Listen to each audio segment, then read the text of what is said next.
Hi, IASvideos.com is presenting you simplified daily current affairs analysis. India's policy shift in sharing Indus waters with Pakistan. What are the provisions under Indus Water Treaty? Is India underutilizing the share of water from the treaty? How dependent is Pakistan on the water from Indus River? How did Government of India react after URI attack for breaking the Indus Water Treaty? GS Paper 2, India and its neighborhood relations. In this video, you can find detailed answers for all the above questions. The above article has been retrieved from indianexpress.com, dated February 25, 2019. What we are providing here is just a 10% sample out of the full-length video. Visit our website iasvideos.com to join the course and to unlock all videos. We offer this pen drive course cash on delivery on Amazon.in too. Amazon will deliver our course to your doorstep. What is the context about? Water Resources Minister Nitin Gadkari recently tweeted that the government had decided to stop India's share of waters in the Indus River system from flowing into Pakistan. Gadkari's statement seemed to indicate a new policy direction from the government. Since the terrorist attack in Uri in 2016, India has worked to ensure it utilizes its full claim under the Indus Water Treaty. Several stalled projects have been revived and many have been put on the fast track. What are the provisions under Indus Water Treaty? The Indus Water Treaty gives India full control over the waters of three eastern rivers, Beas, Ravi and Satluj. Eastern because they flow east of the western rivers, while letting the waters of the three western rivers of Indus, Jhelum and Chenab flow unrestricted to Pakistan.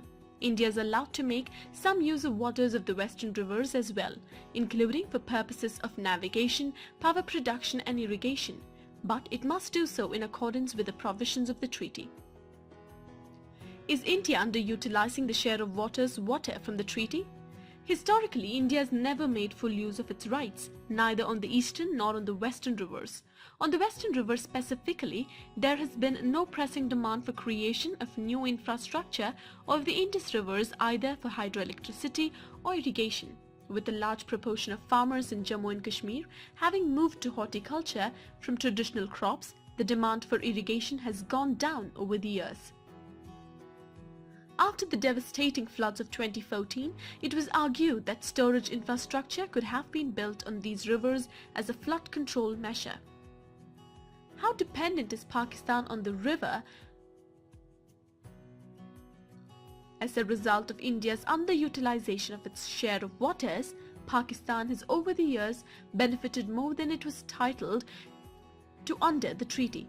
Pakistan's dependence on the waters of the Indus Basin cannot be overstated. More than 95% of Pakistan's irrigation infrastructure is in the Indus Basin, about 15 million hectares of land. It has now become the world's largest contiguous irrigation system, comprising over 60,000 kilometers of canals. Three of Pakistan's biggest dams, including Mangla, which is one of the largest in the world, is built on the Jhelum River. These dams produce a substantial proportion of Pakistan's electricity. How did Government of India react after Uri attack for breaking the Indus Water Treaty? The high-level task force recommended the revival of several projects that were either suspended or had remained on paper for several years. Many of these projects were in Jammu and Kashmir, others were in Punjab and Himachal Pradesh. One that moved quickly was the 800 MW Bursar hydroelectric project on the Marusudar River, one of the tributaries of the Chenab, in Kishtwar district of Jammu and Kashmir. Under direct monitoring of the Prime Minister's office, a revised detailed project report was finalized. The same happened with the Shahpur Khandi project in Gurdaspur district of Punjab, work on which was stalled for several years because of dispute between the governments of Punjab and Jammu and Kashmir. In March 2017, the centre summoned the representatives of the two states, brokered a solution and directed that work be resumed. A much bigger project, the 1856 MW Salwal Kot project on the Chenab is Jammu and Kashmir, was also given the final go-ahead in 2017 and work is expected to start soon. Similar is the case of Uj project in Jammu and Kashmir.